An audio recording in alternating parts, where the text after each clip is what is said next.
Hello, and welcome to my Chelsea versus Manchester United preview video. It is UK time, it's Friday night right now, and it's like Friday evening in the US.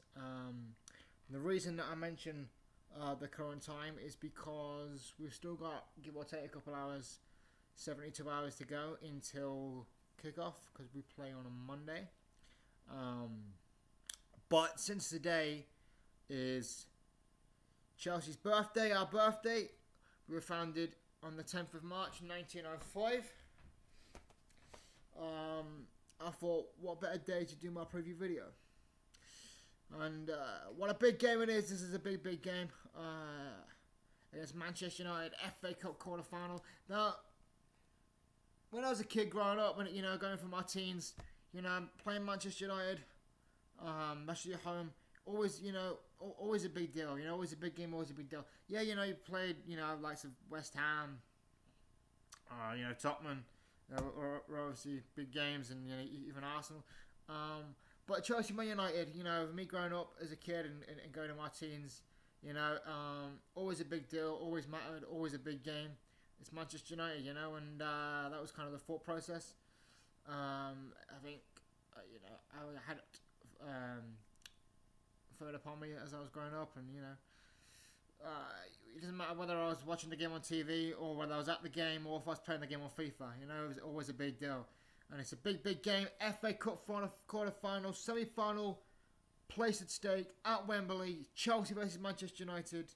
Antonio versus our old manager Joe's. It's a big one. This is a big one. And of course the chance as well. We're looking pretty sweet at the minute. 10 points clear, top of the table, 11 to go. So it could be a chance as well to win the double for us, which we haven't done since 2010. We beat Portsmouth 1-0 in the FA Cup final. Didier Drogba that day scored the winner. 7 years. The double itself hasn't been won in 7 years. In fact, since the millennium, the double has only been won twice. So twice in the last 7 years. I think it got won a lot during the 90s. I think Manchester United won it 3 times, including the treble winning campaign. Arsenal won it once. But since the millennium, I think Arsenal won it once, 2002, and we won it in 2010.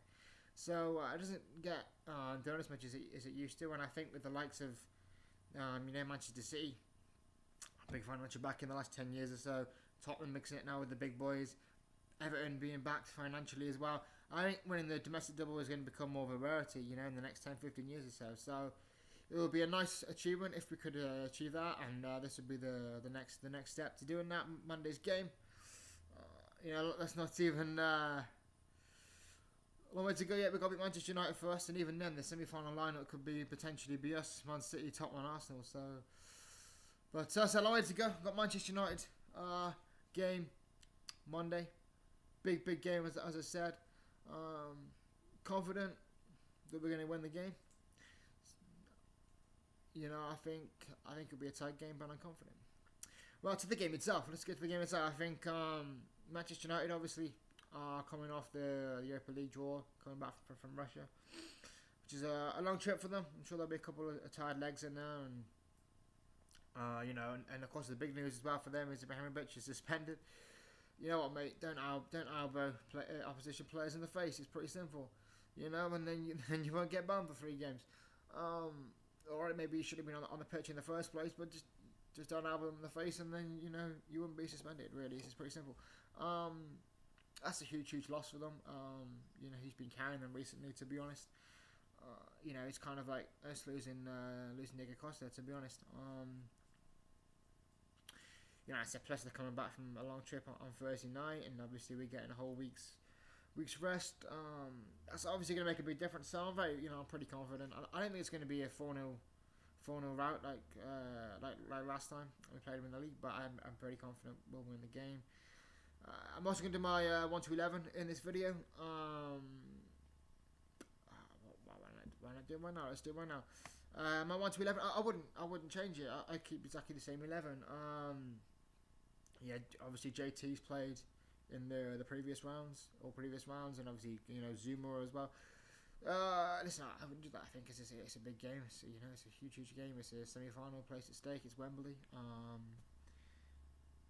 chance to win the double, as I mentioned.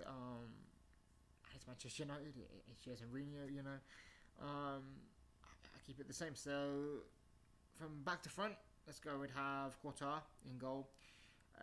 We'd have Azio Biaqueta on the right of the back three, and David Luiz and Gary Cahill. We'd have Victor Moses and Alonso as the two wing backs. And as the two central midfield roles, I'd have Kante, who once again was exceptional against West Ham, and Fabregas. I'd start Fabregas again. I think he played well against West Ham. It must be real nice to play alongside such a fantastic player like Kante, though. To be fair, must give you that extra bit of confidence playing next to such a fantastic player. But yeah, I think I keep Fabregas in there. Again, one or two calls I'm hearing to bring Matic back in.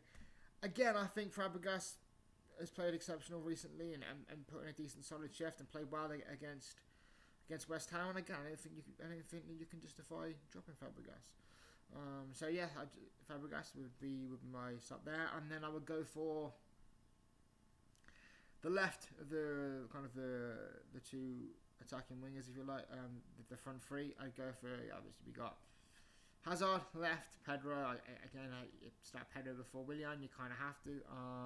Again, a great game against West Ham and a beautiful ball back to Hazard for the first goal. Kind of played behind him a little bit. Now, I think that was half intentional. I didn't think he meant to play it in front of him, should we say, but he didn't mean to play it that far behind. But what a beautiful, sexy little flick with the ball with his foot.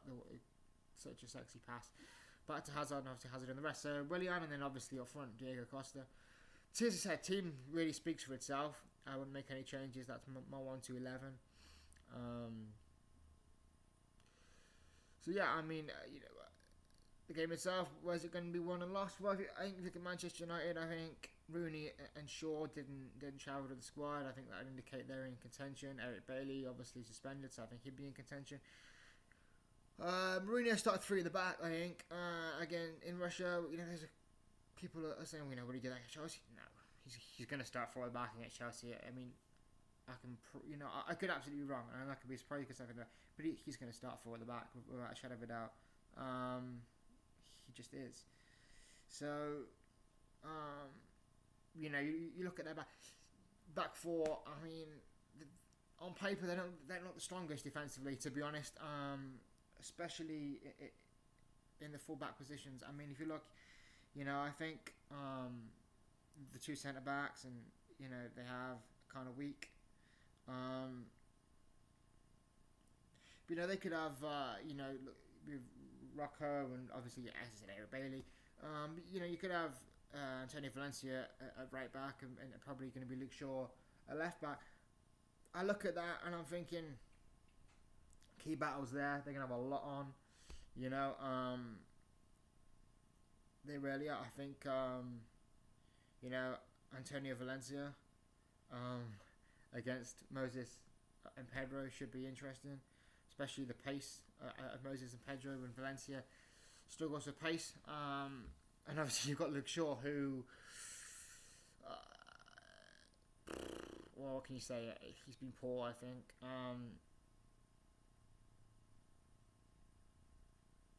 So he's just not been with it.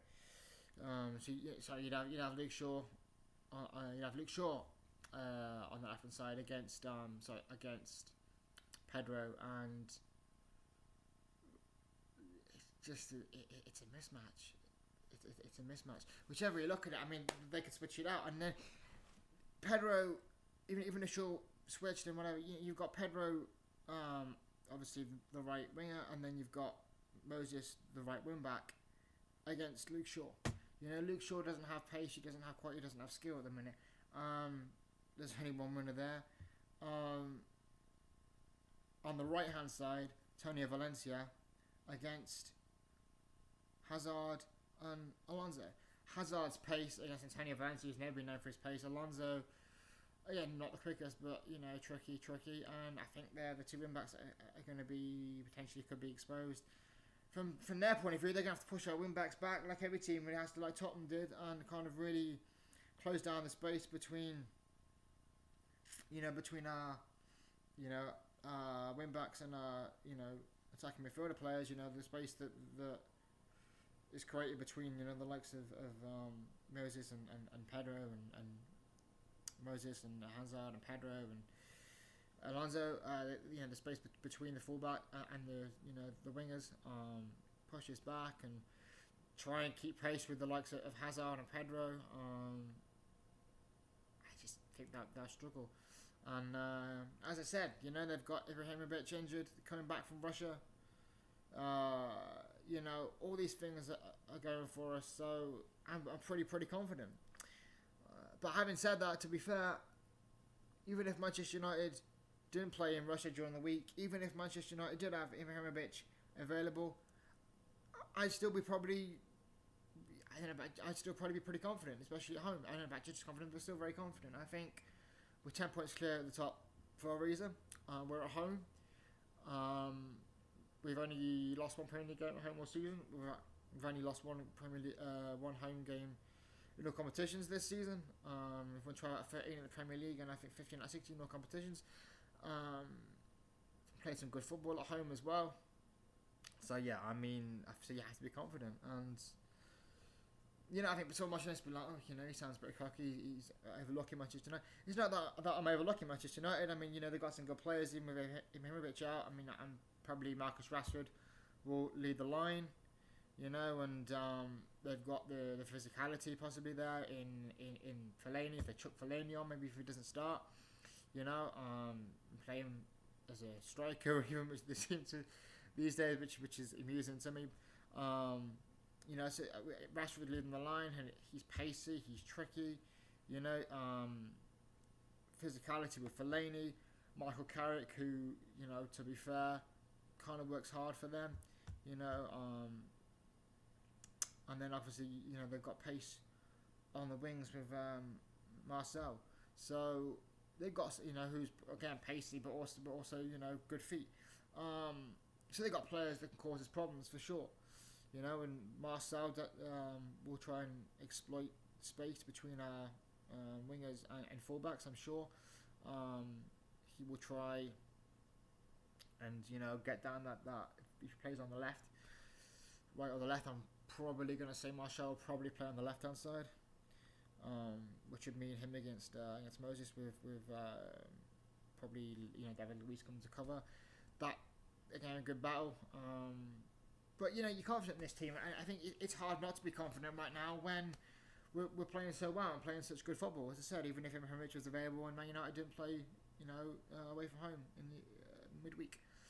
But so it's one I'm really looking forward to. It should be a really big game. It's a really big game.